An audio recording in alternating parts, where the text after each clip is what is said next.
Good morning students.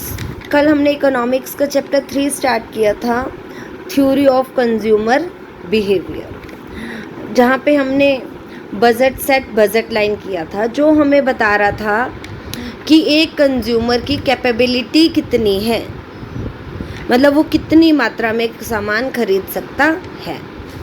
आज हम देखेंगे प्रेफरेंस ऑफ ए कंज्यूमर। एक उपभोक्ता प्राथमिकता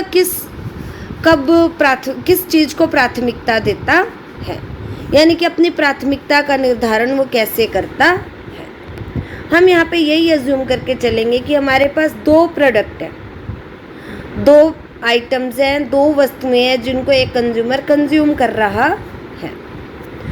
इसमें हम लेके चले एप्पल्स एंड ऑरेंजेस। तो वो कब संतुष्टि प्राप्त करेगा, कब सेटिस्फाई होगा। ए कॉम्बिनेशन हमने लिया जब उसके पास एक एप्पल था और 10 ऑरेंजेस थे। अब उसने सोचा कि अगर मैं एक एप्पल और प्राप्त कर लूँ तो मेरे लिए अच्छा होगा, लेकिन उसके लिए जो वो त्याग करने के लिए तैयार था, उसको 3 ऑरेंज का सेक्रीफाइस करना पड़ा। अब उसके बाद अगर उसे एक और एप्पल चाहिए तो वो कम सेक्रीफाइस करेगा, क्योंकि जब हमें कोई वस्तु प्राप्त होती है और हम उससे अगली वस्तु कब खरीदना चाहेंगे, हर अगली वस्तु से जो मिलने वाली संतुष्टि की मात्रा है वो कम होती जाती है। और जो सेक्रीफाइस है, जो भुगतान है, वो क्या होता है, वो होता है कि हमें जितनी संतुष्टि मिलेगी हम उतनी ही मात्रा में सेक्रीफाइस करना चाहेंगे।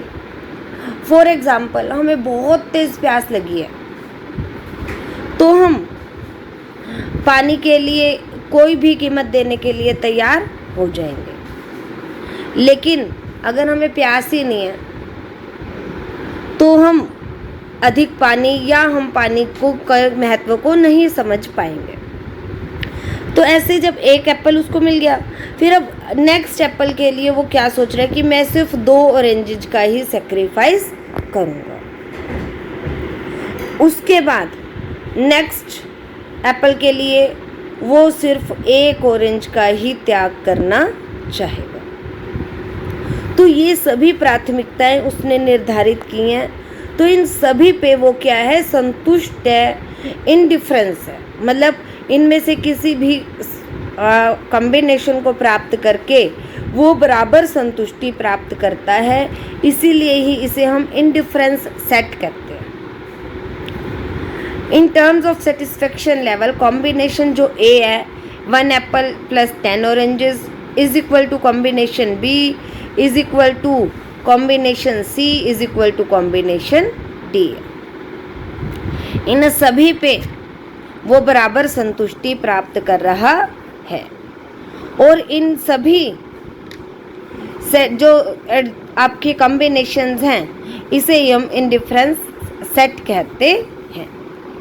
It is a set of combination of two commodities which offer a consumer the same level of satisfaction, so that the indifferent between these combination, वो इन सभी कॉम्बिनेशन में तटस्थ है, इंडिफरेंट है, उसे कोई फ़र्क नहीं पड़ता।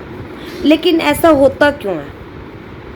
ऐसा होता है diminishing law of diminishing marginal rate of substitution से, कि हर अगली वस्तु के लिए जो उसके द्वारा त्याग की जाने वाली मात्रा है वो कम होती चली जाएगी। Difference combination apple and oranges पे law of diminishing marginal rate of substitution कैसे लागू होता है, ये बता रहे हैं। देखो, फर्स्ट एप्पल के लिए, 1 एप्पल के लिए सबसे पहले वो 3 ऑरेंजेस का सेक्रीफाइस कर रहा था, फिर नेक्स्ट के लिए वो 2 ऑरेंजेस का सेक्रीफाइस कर रहा था, नेक्स्ट के लिए सिर्फ एक ही ऑरेंज का सेक्रीफाइस कर रहा है। तो जो मार्जिनल रेट ऑफ सब्स्टिट्यूशन है वो गिरता हुआ जा रहा है, इसीलिए इसे डिक्रीजिंग मान के चलते हैं। नेक्स्ट वीडियो में हम करेंगे इनडिफरेंस कर्व क्या होता